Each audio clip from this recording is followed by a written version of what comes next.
ก่อนที่จะสร้างเฮือนตัวนี้คือเราบ่มีประสบการณ์มีหยังเลยทางด้านการเฮ็ดบ่ว่าจะเป็นเฮ็ดเฮือนอยู่ดินบ่เฮ็ดเฮือนอยู่อันนี้นั่นแต่ว่าเรามักเรื่อง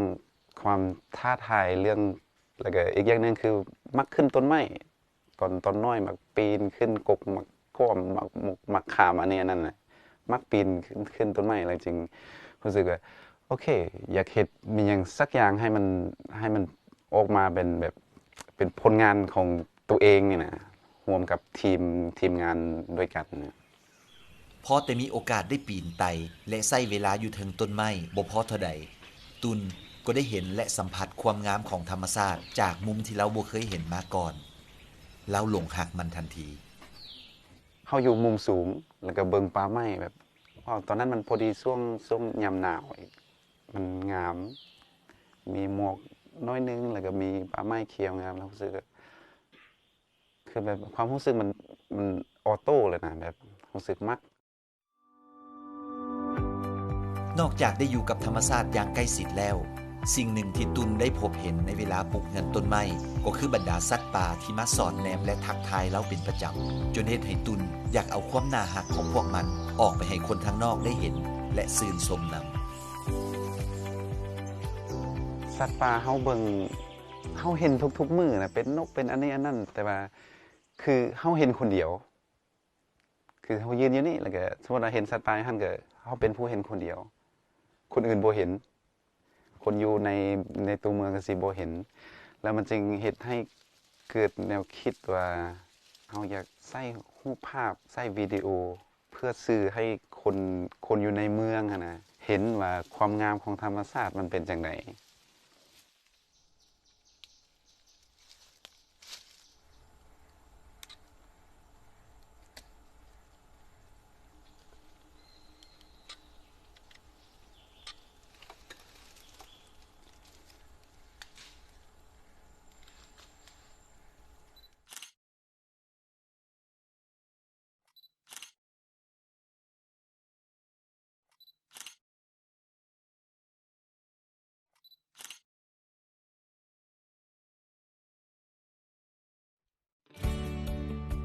ตุนเริ่มจริงจังกับการถ่ายภาพแล้วเฮ็ดเวียกเก็บเงินเพื่อซื้อกล้องแล้วเริ่มศึกษาเรื่องการถ่ายภาพด้วยตนเองก่อนจะออกไปฝึกถ่ายในสนามตัวจริงเฮาสิใช้เวลาอยู่กับอันอินเทอร์เน็ตเวลาเฮากลับไปห้วยทรายแล้วเฮาสิซอกหาวิธีการถ่ายแมคโครบ่วิธีการถ่ายสัตว์ป่าอันนี้อันนั้นคือมันมีหลายข้อมูลที่เฮาเฮ็ดคือเฮาไปศึกษาจากผู้ที่มีประสบการณ์ระดับสากลนะเบิ่งว่าเขาถ่ายแบบใด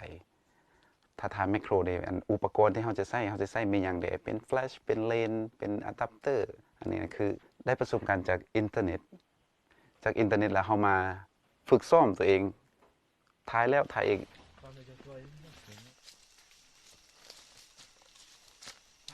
นอกจากความรู้เรื่องการถ่ายภาพที่ต้องได้ศึกษาและต้องมีอุปกรณ์ที่เหมาะสมแล้วการถ่ายภาพสัตว์ป่ายังต้องได้ใช้เวลาความอดทนและโชคนำอีกการถ่ายรูปสัตว์ป่าก็เฮาต้องศึกษาข้อมูลของสัตว์เหล่านั้นก่อนฮู้ว่าพฤติกรรมมันเป็นจังไดแล้วเฮาจึงขึ้นแผนถ่ายเพราะว่าในการถ่ายอันทางนี้มันอยู่สูงอยู่แล้วถ้าอยากได้ก็คือทางเดียวเฮาต้องขึ้นไปอยู่ระดับเดียวกับมันซอกหาฮู้พฤติกรรมว่ามันไปนี่แล้วก็ขึ้นไปเฮ็ดบนเฮาตั้งบนกำบังนะถ้าอยู่หั่นแล้วก็บางมื้อมันก็มาเวลามันมาคือมันมาแบบไวแล้วก็บางเทื่อเฮาบ่ทันมันมาปุ๊บแล้วกินแล้วก็ไปเพราะว่าการถ่ายพอร์เทรตมันต้องจังหวะมันต้องได้แบบดีๆนะจึงกดชัตเตอร์นั่นน่ะ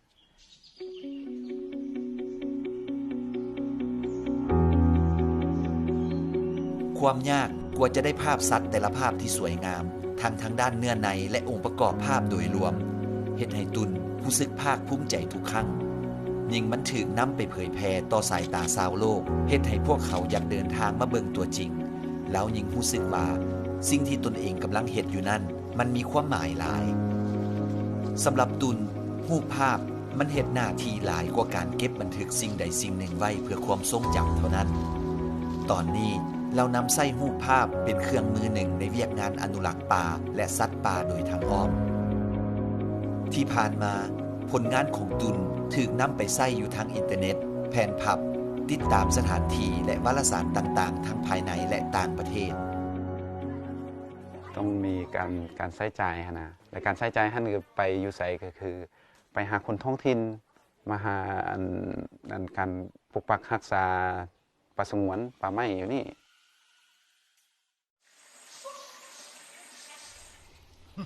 ตุนอุทิศเวลาส่วนใหญ่ให้กับการถ่ายรูปสัตว์ป่าและเวียกอนุรักษ์บางครั้งเล่าเข้าป่า 1-2 อาทิตย์หรือเป็นเดือนก็มี โดยขาดการติดต่อกับคนภายนอกแม้กระทั่งคนในครอบครัวของเราเองถึงแม้นว่าสิ่งอำนวยความสะดวกและอาหารการกินจะมีจำกัดแต่ตุนก็มักและสิ้นเคยกับการใช้ชีวิตที่เรียบง่ายอยู่ในป่าสำหรับลาวแล้วป่าคือเฮือนหลังใหญ่ที่น่าอยู่สัตว์สาวาสิ่งต่างๆคือกับเพื่อนมิตรที่เรามีความสุขทุกครั้งที่ได้พบพ่อและเสียงห้องของแมงไม้และสัตว์ป่าคือเสียงมโหรีจากพงไพรที่ไพเราะสนอหูที่ฟังบ่ฮู้เบื่อเฮาเห็นหลายแล้วการดำรงชีวิตของมนุษย์เท่านะแล้วก็เฮ็ดให้ตัวเองรู้สึกเบื่ออยู่ในตัวเมืองนะเสียงรถเสียงอันนี้อันนั้นเฮาเจอแล้วคนในเมืองทุกมื้อตื่นขึ้นมาล้างหน้าขับรถไปการเฮ็ดทุกมื้อโดยบ่ได้คิดถึงเรื่องธรรมชาติอันนี้นั่นคือเน้นใส่แต่เรื่องเวียกแล้วก็หาเงินนั่นน่ะโดยที่บ่เคยสัมผัสกับธรรมชาตินะฉะนั้นเป้าหมายของเราก็คือเราอยากเอาความงามของธรรมชาติกลับไปให้คนอยู่ในเมืองเห็นถ้าเขาเห็นว่ามันงามมันสำคัญเขาจะต้องรู้จักอนุรักษ์อยู่แล้ว